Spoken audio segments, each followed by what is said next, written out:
When you get to go fishing as often as I do, you have some very strange and unusual things happen to you. And just such a thing has already happened today.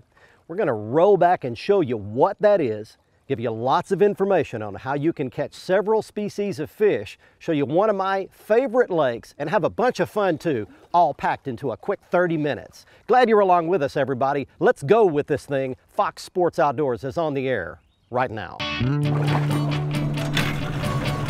You're watching the only program with weekly fishing reports and real-time outdoor news from the Southeast region. This is Fox Sports Outdoors. Hi everybody, and welcome into this week's show. And I'm very glad you're along with us this week because we are going to break the ordinary for what you normally see on an episode of Fox Sports Outdoors. As you can see right now, my beautiful Nitro Z19 is in the water right now. Why? Because we've already been fishing. That's right. We have fished all day long and we are back at the boat ramp getting ready to load the boat. We are going to show you in reverse flashback order what happened today because something very unusual did happen. We caught the major grand slam of all of the game fish species that swim in Lake Texoma. Now, this is an 87,000 surface acre lake situated right on the Oklahoma-Texas border. And it's got lots of different fish in it, including catfish, crappie, smallmouth and largemouth bass, white bass, and stripers. And we're gonna catch all 6 of those species on this episode and narrate our way through. The only one we won't show you is a big blue catfish that we caught, but we're gonna show you everything else. While we're out doing that, we're taking you around your local region for your fishing reports for this week from our expert team of insider reporters. In 2015, in about May of that year, this region experienced over 51 inches of rain. It flooded this lake to a point that it was 37 feet above normal level. It basically shut everything down because this lake was so messed up. Well, today we show you the comeback of Lake Texoma and how good the fishing is right now and give you all the information you'll need if you want to make a trip here. Right now, though, we're going to get out on the lake and start showing you some of these fish that we caught. We get things started back at the FSN studios with your weekend planner.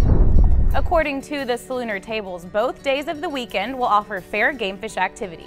Peak morning hours will begin at 7:55 on Saturday and 8:39 on Sunday, while top evening action should take place fairly close to dusk. Expect the sun to rise at 6:23 and set at 8:39. And evenings will feature a moon that is 57% visible. We'll be right back with all of the current fishing reports from around the area. And I'll return with fishing legend Hank Parker on this week's Ask the Pro feature. Back in a bit. Fox Sports Outdoors is brought to you by Lew's, fueled by passion, driven by innovation. Feel the difference. Jean LaRue Bass Baits and Bobby Garland Crappie Baits, the leaders in soft plastic lures innovation. And Nitro Performance Fishing Boats. Champions aren't born, they're made. He's got it, he's got it. Got it. Fish on. There we go.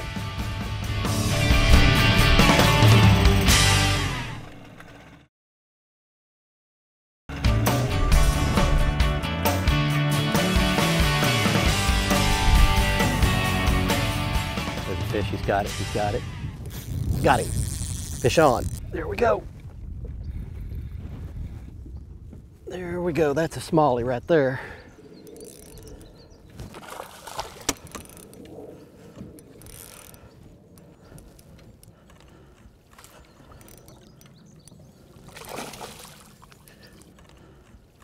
All right, look at that. That is a good Texoma Lake smallie right there. He ate it way down there. I'm gonna have to get a pair of pliers after him, but I wanna show him to you. There we go, folks. That is the first of the Texoma Grand Slam species for today. That's a good smallmouth bass. I'll tell you this, Texoma has got the most catchable population of smallies in Texas for sure, and one of the most catchable populations in Oklahoma, certainly the biggest ones in Oklahoma with the possible exception of Lake Tenkiller, live right here in Texoma. Lots of good solid smallies like that one. Look at the beautiful bronze color on him. And he ate a little Ned rig. If you want a smallmouth fish, They live on these sloping rocky banks with especially the little small gravel rock, what they call it pea gravel. It's not really as small as pea gravel, but it is just the smaller rock. And these smallies tend to live on the smaller rock like this right in front of me. You can see it right here, slopes off. You just go down it with a little crankbait, a little spinner bait. They'll hit a topwater on a cloudy day like today, and they will definitely hit a Ned rig. All right, we're gonna release that smallie right there. Okay, so now that that fish has swam safely away, here's the Ned rig. It's just a little 1/8 ounce lead jig head with a Jean LaRue inchworm on the back of it. It's sectioned off in 1/2 inch sections, so you can actually bite it off and shorten it if you need to. A lot of guys even cut the tail off of it. That is a deadly smallmouth bass bait, especially on this lake. All right, we're off to a good start. Striped bass report coming up. What's going on with Texoma with the stripers? We tell you next. First, here's fishing and lake reports for you.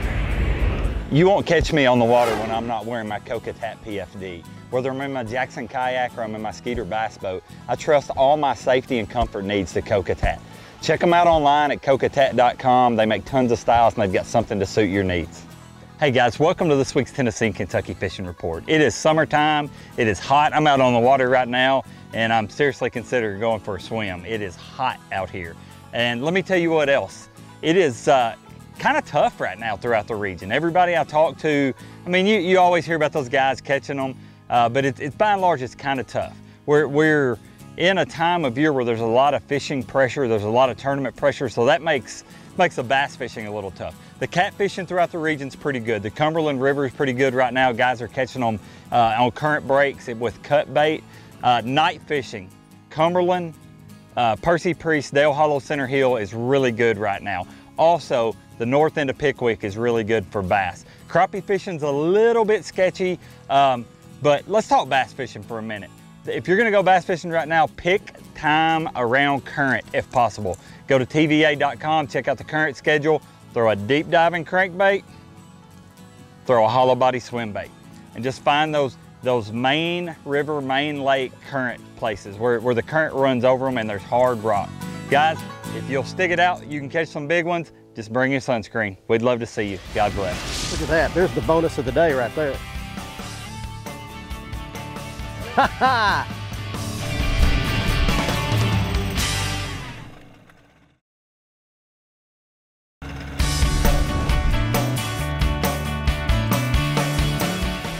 Hey everybody, welcome back. We're at Lake Texoma on the Oklahoma-Texas border. You just saw us catch a nice smallmouth bass.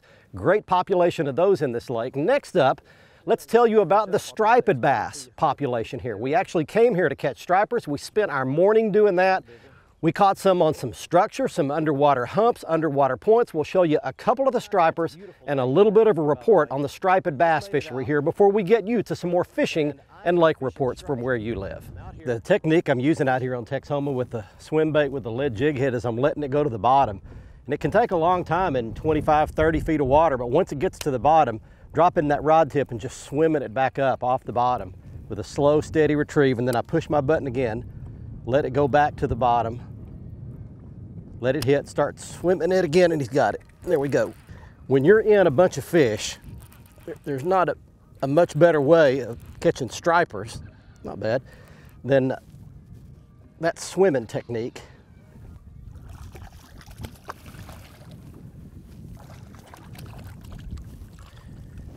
There we go. Well, not a monster, but certainly a keeper. You could fill up a box with those and have a good fish fry if you were here at Texoma doing that right there. I'll give you Dan Barnett's contact information a little bit later in case you want to book a guide trip here. Let me tell you that when those floods hit back in 2015, water was 30 some odd feet high for over a month. And when they had those gates open, and again, a lot of folks thought that they lost a lot of the stripers, but between the restocks and the fish that were remaining in the lake, the population seems to be really good.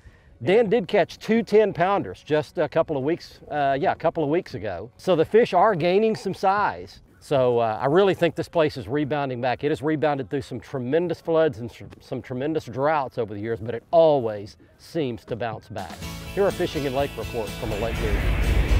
Hey folks, it's time for your Carolinas Report. I'll tell you what, I'm excited. This week we're sponsored by the Dead Dog Saloon, located on the Marsh Walk in Burroughs Inlet. Come down and visit us and check out what it's always about. We're here 7 days a week for breakfast, lunch, and dinner. We got the best entertainment in the Southeast, and here it's always about the food, the view, and the music. I tell you what, I've done my part to talk about taking a kid fishing. Well, just last week I brought another child into this world. I'm happy to announce Mr. Russell Inglis Glover III, Russ, is joining our ship and is going to be my new mate in the years to come. I look forward to teaching him how to fish and sharing him with you guys throughout the years as we sit here and share some tips. And I tell you what, I'm going to give you a tip that I probably picked up about a year ago when they came out, the Whopper Plopper bait. Because I'm into bass fishing, I'm into topwater fishing, whether it's striper, trout, it doesn't matter. I love topwater fishing. I've got two bad shoulders. Walking the dog with a Spook Junior puts a lot of pressure on my shoulders. The Whopper Plopper is incredibly easy, it's an incredibly effective bait, and it works in freshwater and saltwater. Also in the freshwater side of things, I tell you what, the catfish bite continues to be incredible. Santee, we're starting to see Stevie catch some big ones. I think they're moving up into that area. They're doing some breeding. They're up in those shallow areas down near Pax Landing in that Remini area. You can get out with some great fresh live shad or cut up. You're gonna have a good time. This has been your Carolinas Report, brought to you by the Dead Dog Saloon. Remember, fish smarter, not harder, and keep your chaos organized. The next fish species in the Grand Slam of Lake Texoma is the crappie. We're going to show you one quick shot of a really good crappie we caught. There's one, got another one. Oh, look at that. Look at that, there's the bonus of the day right there. Ha ha! I caught a great big slab crappie quite by accident on my swim bait. Look at that big dude. Well, there's the bonus of Lake Texoma right there. It's loaded with crappie. It's a great crappie lake, and most people don't even realize how good the crappie fishery is here. A few years back, I came and did a crappie fishing episode of our show. You can go back and watch it on the archives. Just put Texoma into the search bar at the top of our archive page, and you'll see our crappie show. But man, that's a crappie while I'm striper fishing right there, and a great big one. Too bad we're not keeping him today, or that one would go right in the grease, but back he goes.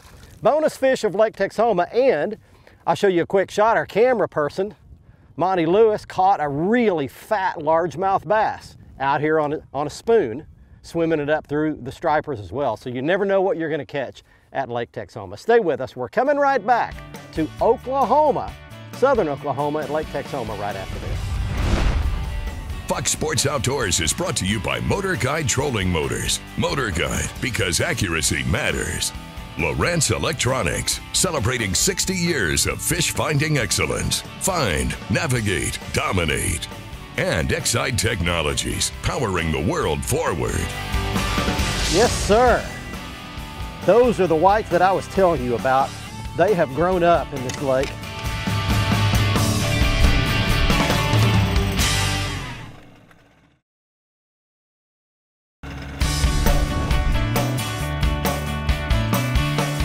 Next up, here at Lake Texoma, it's time to tell you a little bit about the mystery fish I mentioned earlier. Most people know about the striped bass population here. A lot know about the smallmouth population. Very few people are aware of the giant white bass that live in Lake Texoma. Now, we experienced some of that as well. After we caught some stripers, we started jigging a spoon up and down off the bottom, off some underwater humps, and caught some big white bass. We'll show you one of those. There's got to be fish around here because I can see them all over my graph. Oh, that's a good white. Look at that one. All right. Yes, sir. Those are the whites that I was telling you about. They have grown up in this lake. And that is a good specimen right there just to get it started. Well, we're fishing structure here. I'm not going to keep them today, but you could keep those and fillet them. If you want to catch stripers, it's a horizontal presentation. You reel it sideways. You want to catch a white bass, you jig it straight up and down. Make sure it comes in contact with the bottom every time, and that's your best chance to catch one. Let's get you fishing in lake reports and get things started. This part of the program is brought to you by Visit Jacksonville. Northeast Florida offers great fishing, family-fun beaches, top restaurants and resorts that are easy to get to, and offer outdoor fun for everyone. So come on, visit Jacksonville. Well, Captain Charlie Gray on Dauphin Island, Alabama says that trout and red fishing has been great. Trout are good size, they're 2 to 4 pounds. Redfish up to 5 pounds are being caught. He's getting these early in the morning in the lower Mobile Bay area using live shrimp with popping corks. And that's right at very first light. That dawn activity bite is really good. Charlie also says that kingfish to 20 pounds are being caught off the beach, and some of the near-shore oil rigs are producing kingfish. Most of the kingfish are being caught on scar minnows or live pinfish or blue runners if you can get them. Slow trolling those along the beach areas really work well. In Mississippi, fishing's been very good for the waders who are working on the ocean sides of the barrier islands along the Gulf Coast of Mississippi. They're using matrix shad, which is a type of a grub, but it's really popular with those guys trying for trout and wade fishing. Also, they're catching snapper in Mississippi way offshore. And in Georgia, Captain Judy Helmy out of Savannah says good inshore fishing is available for trout, redfish, and flounder. And in southeast Georgia, there's lots of bait pods near shore, and they're trolling baits for kingfish and Spanish mackerel. Well, that's it for the coast. Get out on the water and take a youngster with you when you go. This week's Alabama, Georgia, and Mississippi Freshwater Report is sponsored by Southern Saltwater Fly Fishing Magazine. This destination-oriented e-zine covers the South Atlantic and Gulf Coast from Maryland to Texas and the Caribbean islands. Subscriptions are free at www.southernsaltflyfishing.com. Now, June is fast fading, but it's not too late to get in on some good bass fishing before the summer turns totally scorching across our three-state region. Alabama's Lake Logan Martin, just east of Birmingham on the Coosa River, is a good place to be this month for this kind of angling. Most of the fish are going to be spotted bass, but a good mixture of largemouths will show up too. Early in the day, you target the spots along seawalls, while the largemouths will be around grass beds. A zoom trickworm is a good bait for this fishing. After the sun gets up, switch over to crankbaits and fish them around shaded boat docks or on deep river ledges for both species. Bass often run 3 to 5 pound range in this time of year. Lake Boghoma is a shallow 882-acre reservoir near Laurel, Mississippi. There's no deep water for the bass to hide in, so they go to the shade of the cypress trees in summer. Plastic worms fished around the base of the trees will produce some action here. In Georgia, Allatoona Lake, just northwest of Atlanta, is giving up lots of spotted bass right now. You want to use a drop shot rig with a 4-inch fluke-style bait to catch these bass. Be sure to join Fox Sports Outdoors again next week, Thursday night at 6, or catch the repeat airing Sunday morning at 8:30. And you can always watch the latest episode in full HD on the front page of our website at foxsportsoutdoors.com. Plus, catch up on all past episodes by clicking the archive button. And see lots of our how-to and product videos by selecting the How-To button. Join our online fishing community. Just click the like button on our Facebook page for access to daily posts with lots of fishing news, videos, and frequent giveaways. And stay up to date with all the latest fishing information and photos by following our Twitter feed.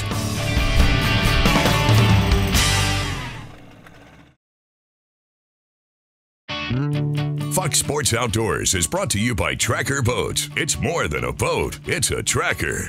Mercury Marine, go boldly. And Costa Sunglasses, see what's out there. Welcome back, everyone. It's time for the Ask the Pro question.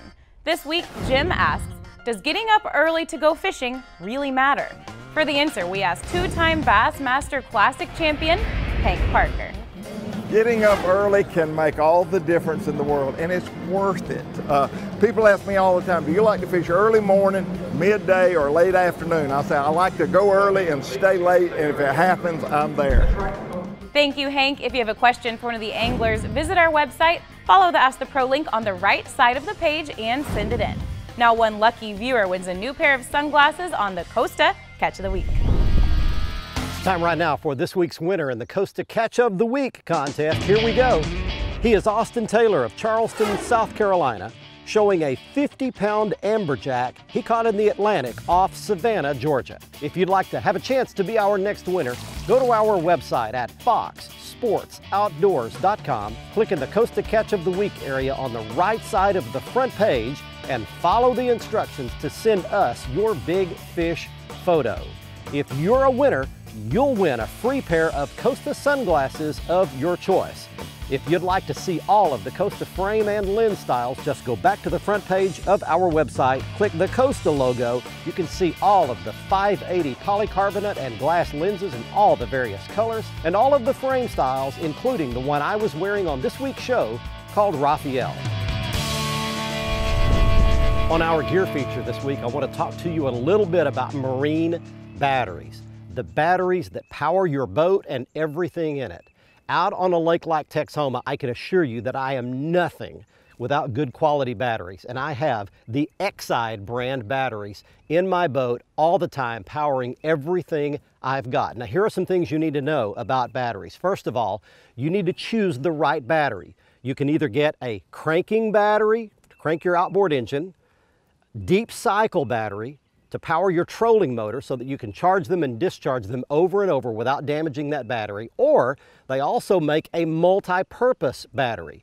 Now, the top of the line batteries are the AGM Edge batteries. They have technology in them that far surpasses everything else. They charge in less time, they hold a charge much longer, they will take many more discharges and recharges than your standard lead acid battery. So really, everything you could possibly want in a marine battery is packed into the Exide Edge line of batteries. Look for those at your local retailer, or on the Exide website. You can get there by going back to the front page of our website and clicking on the Exide logo. There are days when I really miss my grandpa. He was very present in my life all through the formative years, had a big impact on me, and even today, I keep a list in my desk drawer of all the things I can remember that my grandpa taught me, and that list is lengthy. The takeaway from that is this: the time you spend with your grandkids, or any kids you spend time with, is very valuable because it comes at a point in their life when they are learning the difference between good and evil, right and wrong, morals, and even who God is. All of those things are being shaped during these formative years.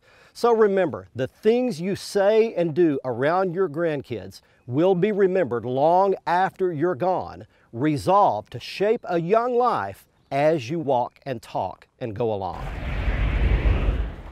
As we wrap up here at Lake Texoma, I'd like to give you a little more information about booking your stay and coming fishing at this wonderful lake. First of all, you can stay where we stay when we come here at the beautiful Tanglewood Resort and Conference Center. It's located right on the shores of Lake Texoma, conveniently situated, great rooms, full condominiums, restaurant with great food, a bar, 18-hole golf course. And in addition to that, if you want to book your guide trip, bring the whole family, they can book corporate outings, big groups or small groups. Contact Dan Barnett. He's been a great friend of ours for many years here on the show. He's got several guides working for him. He can handle your family or your guide trip to fish for any of the species that we caught on this week's episode.